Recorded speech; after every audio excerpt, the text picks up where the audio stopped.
बिस्मिल्लाहिर्रहमानिर्रहीम। 6 सितंबर पाक फ़ौज की कुर्बानियों की, कामयाबियों की और शहादतों की लाजवाब दास्तान है। 6 सितंबर 1965 को भारत की तरफ से पाकिस्तान पर हमला किया गया था। पाक फ़ौज की तरफ से कौम को साथ मिलाकर इस हमले को नाकाम बना दिया गया। पाक फ़ौज की कामयाबियाँ, पाक फ़ौज की शहादतें, उनका सफ़र उसके बाद आज तक जारी है। हमने ये देखा कि किस तरह से पाक फ़ौज ने उसके बाद भी भारत का मुकाबला किया और अंदरूनी तौर पर भी पाक फ़ौज किस तरह से दुश्मन का मुकाबला कर रही है, दहशतगर्दी को शिकस्त दे रही है। बात हमने की कि पाक फ़ौज की शहादतों का अज़ीमुश्शान सफ़र जारी है। आज फिर शुमाली वज़ीरिस्तान में एक वाक़या हुआ है जिसमें एक कैप्टन वो शहीद हो गया, एक हवालदार शहीद हुआ, एक सूबेदार शहीद हुआ, एक लांसनाक और एक सिपाही शहीद हुए हैं। ये पाक फ़ौज की शहादतों की दास्तान है। पूरी की पूरी कौम सवाए एक छोटे से तबके के पाक फ़ौज की कुर्बानियों की तारीफ़ करता है, सताइश करता है, उसको सराहता है। ये लोग हमेशा पाक फ़ौज के शाना बिशाना रहे हैं। कोई भी फ़ौज उस वक़्त तक कामयाबी हासिल नहीं कर सकती जब तक कौम उसके साथ ना हो, अवाम उसके शाना बिशाना ना हो। पाकिस्तान की कामयाबी की, पाक फ़ौज की कामयाबी की, कमालात की यही वजह है कि पूरी कौम इसके साथ होती है। लेकिन एक छोटा सा गिरोह, एक छोटा सा तबका जिसने हमेशा पाकिस्तान फ़ौज की कुर्बानियों से इनकार किया है, न सिर्फ पाक फ़ौज की कुर्बानियों से इनकार किया है बल्कि ये लोग कोई मौका जाने नहीं देते पाक फ़ौज को मतऊन करने का, पाक फ़ौज पर तबर्रेबाजी करने का। और फिर अफसोस होता है कि ऐसे लोगों को इक़्तिदार में बिठा दिया जाता है। आज के हुक्मरान ये भी ऐसे ही हैं।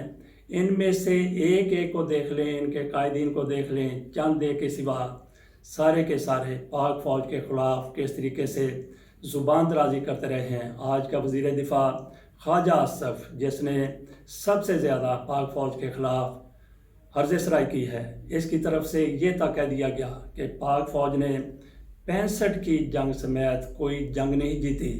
और ये लोग इतना बजट मांग लेते हैं और फिर ये लोग, इन्होंने पाकिस्तान को कौन सी स्टेट बना दिया है। प्लाट लेते हैं, घर लेते हैं। क्या कुछ ख्वाजा आसफ़ की तरफ से नहीं कहा गया? मियाँ नवाज शरीफ वो क्या कुछ नहीं कहते रहे? मौलाना फजलुर रहमान और इस कुमाश के दूसरे कई लीडर पाक फ़ौज को हमेशा मतऊन करते रहे हैं। लेकिन हुआ क्या है कि पाक फ़ौज पर हमले करने वाले ये लोग, पाक फ़ौज को गालियां देने वाले, पाक फ़ौज पर तबर्रा करने वाले इन लोगों को हुक्मरान बना दिया गया है। पाकिस्तान की किस्मत का इन लोगों को वारिस बना दिया गया है। इन लोगों के हाथ में 22 करोड़ अवाम की तकदीर थमा दी गई है। इससे बड़ा पाकिस्तान के साथ, पाकिस्तानी कौम के साथ जुल्म और क्या हो सकता है। और फिर ये लोग आज पाक फ़ौज को इमरान ख़ान के ख़िलाफ़ इस्तेमाल करना चाहते हैं। इमरान ख़ान की सियासत से आप इख्तलाफ कर सकते हैं, लेकिन इमरान ख़ान आज की एक बहुत बड़ी हकीकत है, वो पाकिस्तान में सबसे ज़्यादा मकबूल लीडर हैं।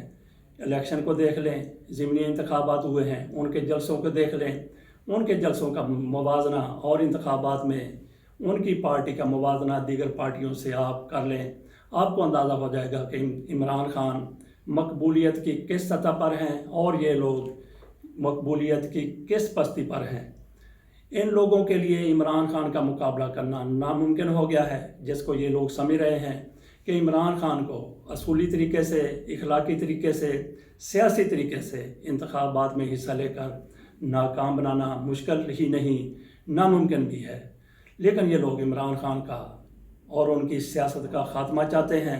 बदकिस्मती है कि इमरान ख़ान के वजूद का ये लोग, कुछ लोग ख़ात्मा चाहते हैं और उनको किसी भी तरह से पाकिस्तान की सियासत से निकाल बाहर फेंकना चाहते हैं, किसी भी तरीके से। इस हवाले से उनकी तरफ से पाक फ़ौज का, इस हवाले से इन लोगों की तरफ से पाक फ़ौज को इस्तेमाल करने की कोशिश की जा रही है। आपने नाज़रीन ये देखा होगा कि कुछ लोग वो अपने मुखालफ को दबाने के लिए उसको ज़लील व ख़ार करने के लिए अपनी ख़वातीन तक का भी इस्तेमाल कर लेते हैं। खातून के कपड़े फाड़ दिए जाते हैं, सर के बाल खोल दिए जाते हैं और उसको किसी तरह से कुछ तशद्दुद का निशाना भी बना दिया जाता है, थाने में भेज दिया जाता है। पुलिस रिपोर्ट दर्ज कर लेती है, पर्चा दर्ज कर लेती है और फिर झूठे गवाह वो भी पेश कर दिए जाते हैं। आपको आज सारा कुछ नज़र आ रहा होगा कि किस तरीके से पाक फ़ौज को इस्तेमाल करके ये लोग झूठे गवाह भी सामने ले आए हैं। इमरान खान के एक बयान को वजह बनाया गया है। इमरान खान का फैसलाबाद में ख़िताब था, उन्होंने 2 मौक़े पर पाक फ़ौज का जिक्र किया। आर्मी चीफ़ की तकरीर के हवाले से उन्होंने राय दी। उन्होंने जो कुछ कहा हम आपके सामने डिस्क्रिप्शन में रख देते हैं और इसके साथ साथ वीडियो के आखिर में भी उसको लगा देते हैं। आप खुद इसको देख लें कि इमरान खान ने क्या कुछ कहा है। हो सकता है कि इमरान खान ने कि इससे कुछ ऐसा तासर उभरता हो जिसे आप कह रहे हैं कि आर्मी के मामलात में कोई थोड़ी सी इमरान खान की तरफ से लग़ज़श हुई है, लेकिन ऐसा कुछ नहीं हुआ। लेकिन ऐसा कुछ इमरान खान ने नहीं कहा। जो कोई ये लोग पाक फ़ौज के बारे में कहते रहे हैं वो आपके सामने है, आपने कई दफ़ा सुना भी होगा। लेकिन इमरान खान को इस वजह से इस तरह से रगीदा जा रहा है, इस तरीके से ज़लील व ख़ार किया जा रहा है।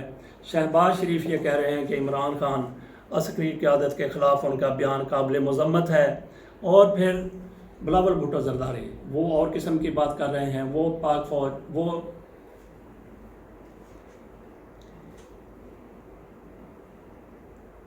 बिलावल भुट्टो ज़रदारी ने भी इस पर बात की है। आसिफ अली ज़रदारी कहते हैं कि लोगों को पता चल गया हैवान और इंसान के फ़र्क का। वो इमरान खान को गोया हैवान कह रहे हैं और मरीम नवाज शरीफ की तरफ से कहा गया है कि इमरान खान फ़ौज और अवाम को लड़ाने पर तुल गए हैं। इस तरह के बयान इन लोगों की तरफ से आ रहे हैं। अतर मिनल्ला साहब ने जो कुछ कहा था, मेरा ख्याल है कि उन्होंने इमरान खान की तकरीर नहीं की, लेकिन वो इश्तिहार में आ गए। उनकी तरफ से भी बहुत कुछ इमरान खान के हवाले से कहा गया, दीगर लोग भी बहुत कुछ कह रहे हैं। और फिर सबसे ज़्यादा अफसोसनाक बात यह है कि DGI-SPR बाबर इफ्तिखार की तरफ से भी इस पर बयान देना ज़रूरी समझा गया। इनका बयान इस हवाले से बिल्कुल ही गैर ज़रूरी था, इसकी कोई ज़रूरत नहीं थी। उनकी तरफ से भी अफसोस का इजहार किया गया कि इमरान खान फ़ौज को कंट्रोवर्शियल बना रहे हैं। बाकी लोगों की तरफ से भी ये कहा गया कि इमरान खान फ़ौज को कंट्रोवर्शियल बना रहे हैं। मैं नहीं समझता कि इमरान खान के इस बयान में ऐसा कुछ भी है। साथ ये भी लोग कह रहे हैं, बल्कि DGI-SPR की तरफ से कहा गया है कि पाक फ़ौज को कमज़ोर करने की कोशिश की गई है। क्या पाक फ़ौज इतनी कमज़ोर है, इतनी नाजुक है, इतनी नातवा है कि शहबाज गिल के बयान से ये तकसीम हो जाए और इमरान खान के बयान से ये कमज़ोर हो जाए? ऐसा कतई तौर पर नहीं हो सकता। बात हम कर रहे थे कि ये लोग इमरान खान की सियासत का खात्मा करना चाहते हैं, फ़ौज को इस्तेमाल करना चाहते हैं। फ़ौज को कतई तौर पर जनरल बाजवा साहब से यही गुजारिश है कि वो पाक फ़ौज को इन लोगों की सियासत के लिए, उन लोगों की साजिश के लिए, इमरान खान के सियासत से ख़ात्मे के लिए, इन लोगों के लिए ये इस्तेमाल ख़ुद भी ना हो, पाक फ़ौज को भी इस्तेमाल ना होने दें। ये वो लोग हैं जो अपने मकासद के लिए किसी भी हद तक चले जाते हैं। जैसा कि मैंने पहले अर्ज़ किया कि ये वो लोग हैं जो खातून के कपड़े फाड़ देते हैं, सर के बाल बखेर देते हैं, उसको थाने भिजवा देते हैं। और फिर इन लोगों की तरफ से आपने देखा होगा कि किस तरीके से मीडिया को इस्तेमाल किया जा रहा है। मीडिया के जो एंकर हैं, कोई सहाफ़ी हैं, वो झूठे गवाह की तरह झूठी कस्में भी उठा लेंगे सिर्फ इमरान खान की सियासत से बेदखली के लिए, उनकी सियासत का ख़ात्मा करने के लिए। ये सारा कुछ कौम को सोचने की ज़रूरत है। इमरान खान को अगर आपने सियासत से देश निकाला दिलवाना है तो उसके लिए बेहतरीन तरीका ये है कि इंतखाबात करवा दिए जाएं। लेकिन ये लोग इंतखाबात की तरफ नहीं आना चाहते, क्योंकि इनको यकीन है कि इनके साथ वही कुछ होगा जो पंजाब के ज़िमनी इंतखाब में हुआ था और जो कुछ इनके साथ कराची में अमर लियाकत की सीट पर होने वाले इंतखाबात में हुआ था। एक तरफ तो आप देख लें कि पाकिस्तान में सैलाब की तबाहकारियाँ हैं, दूसरी तरफ ये लोग पूरी कोशिश कर रहे हैं कि इमरान खान को सियासत से निकाल बाहर किया जाए। सैलाब की तबाहकारियाँ क्यों हुई?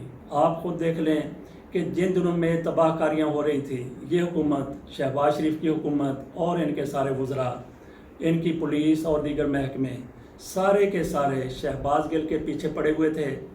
उनके हवाले से, उनकी ज़मानत ना देने के हवाले से, उनका रिमांड लेने के हवाले से ये लोग इतने ज़्यादा मुतहर्रिक थे, इतने ज़्यादा फ़ाल थे कि इनको उसकी कोई परवाह नहीं थी कि सैलाब से क्या तबाहकारियाँ होंगी।